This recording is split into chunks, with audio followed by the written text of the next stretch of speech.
The shooting world loves to argue about calibers. For decades, 9mm has been the undisputed king: compact, affordable, easy to shoot, and effective. Law enforcement adopted it. Military forces worldwide standardized on it. Civilian shooters bought millions of 9mm pistols every year. But 2026 is different. Walk into any gun shop right now and you'll see something interesting. The ammunition shelves tell a story. Yes, 9mm still takes up the most space, but next to it are calibers that barely existed 5 years ago. Shooters are asking questions they never asked before. Ballistics engineers are solving problems we didn't know we had. This isn't about replacing 9mm entirely. That's not happening. But several new and updated calibers are carving out serious market share, and they're doing it for good reasons. Let's break down what's actually selling, what's working on the range, and why your next purchase might not be chambered in 9mm.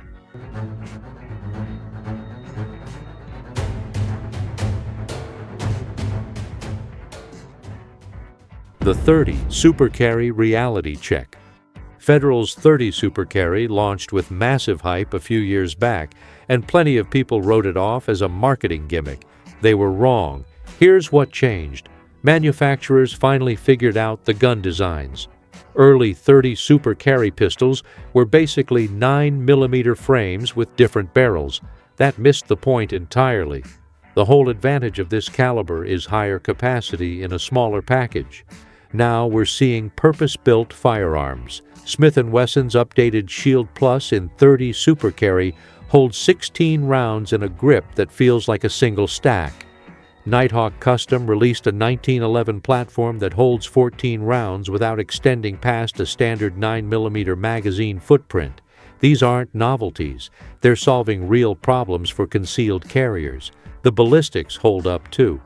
A 100-grain 30 Super Carry round generates nearly identical energy to a 115-grain 9mm with less felt recoil. Penetration tests show consistent 14 to 16 inches in ballistic gelatin through heavy clothing. The smaller diameter hasn't proven to be a hindrance in real-world applications. What really pushed 30 Super Carry forward was ammunition availability. 2 years ago, you could barely find it. Now, every major manufacturer produces multiple loads. Prices dropped to roughly 9mm levels. When shooters can actually train with a caliber regularly, they start trusting it. The crowd buying into 30 Super Carry isn't made up of tactical operators or competition shooters. It's everyday carriers who want something that disappears under a t-shirt but still holds enough rounds to handle a serious threat. Women shooters especially are adopting it. Smaller hands control the reduced recoil better, and the slimmer grips are more comfortable. Is it better than 9mm? That's the wrong question. It's different, with specific advantages. For deep concealment with meaningful capacity, it's legitimately winning that niche. 5.7 by 28mm going mainstream. FN's 5.7 by 28mm used to be that weird bottleneck pistol cartridge only firearms nerds cared about. Expensive guns, expensive ammunition, limited practical application. That was then. PSA changed everything when they released the ROC 5.7 at a price point under $400. Suddenly, this wasn't a $1,200 toy. It was an affordable option. Ruger followed with their own version. Smith & Wesson jumped in. The market exploded. But affordable guns alone don't make a caliber dominate. The ammunition situation had to improve, and it did. American Eagle, Speer, Hornady, all producing 5.7 by 28mm now. Prices came down from 75 cents per round to around 40 cents. Still not cheap, but reasonable enough for regular range time.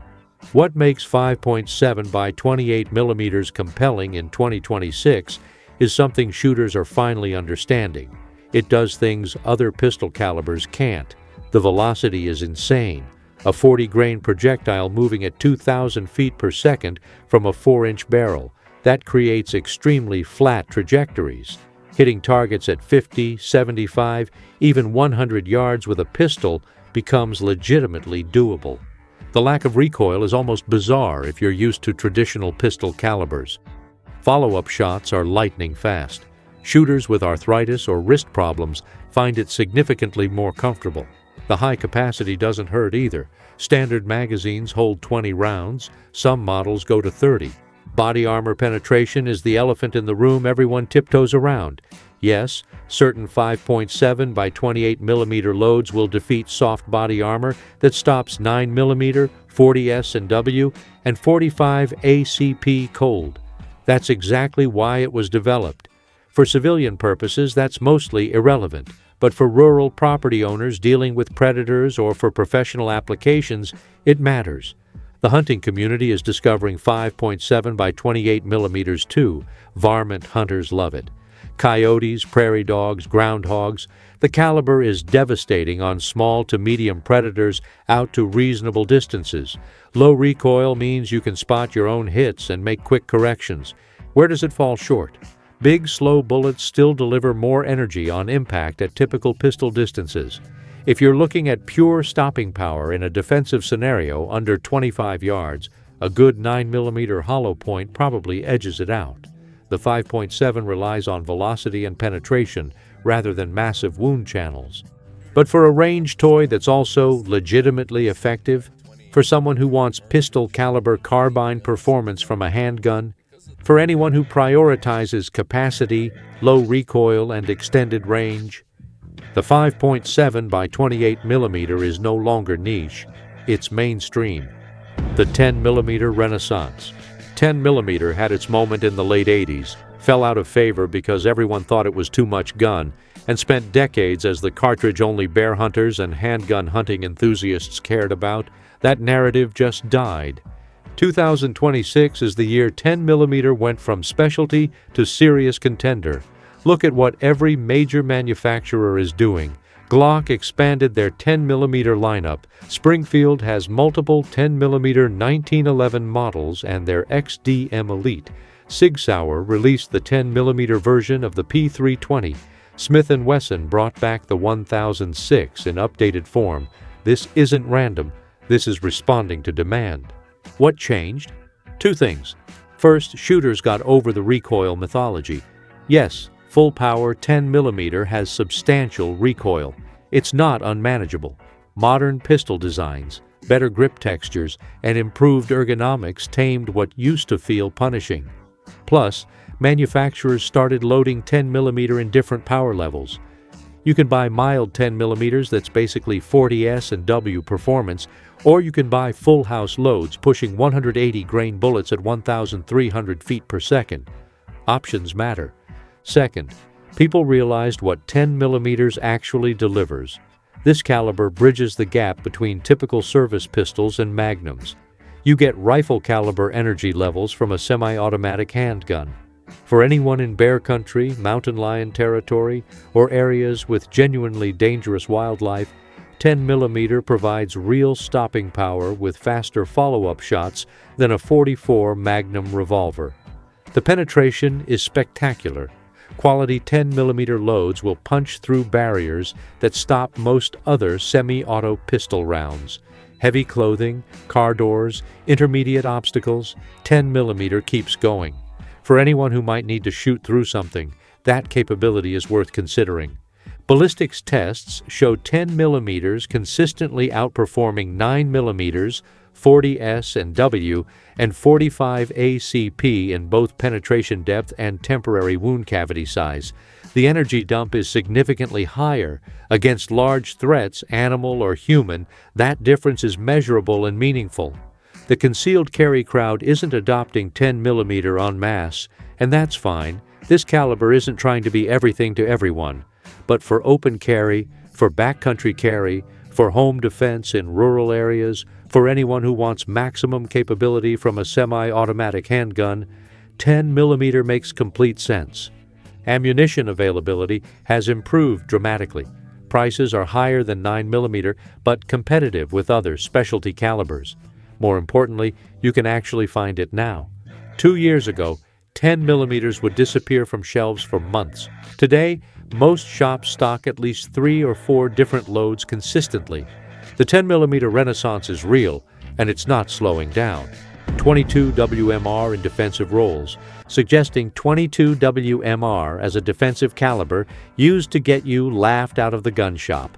Not anymore, and there are legitimate reasons why. PMR 30 from Kel-Tec holds 30 rounds. Think about that for a second. 30 rounds of .22 Magnum in a package that weighs less than 2 pounds loaded. The capacity advantage is absurd. Modern 22 WMR defensive loads from companies like Speer and Hornady are producing velocities over 2,000 feet per second from pistol-length barrels. Is 22 WMR as effective as 9mm? No, but it's dramatically more effective than people assume, and the benefits are substantial for specific users. Recoil is nearly non-existent. Shooters who struggle with arthritis, hand strength issues, or recoil sensitivity can control 22 WMR perfectly. That matters more than caliber debates if someone literally cannot handle standard defensive calibers. The ammunition cost factor is significant. You can train with 22 WMR for a fraction of centerfire pistol costs. More practice means better shooting. A skilled shooter with 22 WMR is more dangerous than a poor shooter with a 45A CP they've fired twice. Shot placement beats caliber selection. Everyone knows this intellectually, but 22 WMR makes it practical. The lack of recoil and muzzle blast means faster, more accurate follow-up shots. 30 rounds means you can afford to put multiple hits on target without worrying about running dry. Wildlife control is where 22 WMR really shines. For farmers, ranchers, and rural property owners dealing with pests, predators, or varmints, 22 WMR from a pistol is ideal. Effective range extends past 50 yards easily. The small diameter creates minimal pelt damage for trappers. It's quiet enough not to spook livestock while still being absolutely lethal on coyotes, foxes, and other medium-sized threats. 22 WMR isn't replacing 9mm for police or military. It's not the first choice for serious defensive use, but for people who need something, who want more than 22 LR but can't handle traditional calibers, 22 WMR, or who have specific use cases where capacity and low recoil matter most. It's a legitimate option now. The guns have gotten better too. Quality control improved. Reliability increased. These aren't Saturday night specials anymore. What the industry numbers actually show. Talk is cheap. Marketing departments will hype anything. What really matters is what people are actually buying, and the 2026 sales data tells a story that contradicts a lot of assumptions. According to industry reports from the first 3 quarters of this year, 9mm still accounts for roughly 60% of all pistol ammunition sales. That's down from 68% in 2023. The difference didn't evaporate. It shifted to these alternative calibers we're discussing. A 7-point swing in ammunition sales represents hundreds of millions of rounds and billions of dollars changing hands. The firearms sales numbers are even more interesting. New pistol purchases in alternative calibers jumped 34% year over year. That's not people replacing their 9mm carry guns. That's second, third, and fourth gun purchases. Shooters are diversifying their collections based on specific use cases rather than buying multiple guns in the same caliber. Gun ranges are seeing the shift too. Range officers across the country report that 15 to 20% of shooters now bring something other than 9mm, 40S&W, or 45A CP to practice sessions. 5 years ago, that number was under 5%. The change is visible and measurable. Manufacturers are betting real money on this trend. Tooling up production lines for new calibers costs serious cash. When major companies invest in multiple models chambered in 30 Super Carry or 5.7 by 28mm, they're not gambling. They're responding to market research and pre-orders that justify the expense. The custom gun market shows the trend even more clearly. Boutique manufacturers who build high-end pistols report that nearly 40% of current orders specify something other than traditional calibers. These are buyers spending $3,000 to $8,000 on a single handgun. They're not chasing fads, They're making deliberate choices based on specific requirements. Training academies are adjusting their curricula. Defensive pistol courses that used to assume everyone would show up with a 9mm now accommodate multiple calibers. Instructors report students asking detailed questions about terminal ballistics, barrier penetration, and capacity trade-offs. The level of knowledge among average shooters has increased dramatically. Ammunition manufacturers are responding with expanded product lines.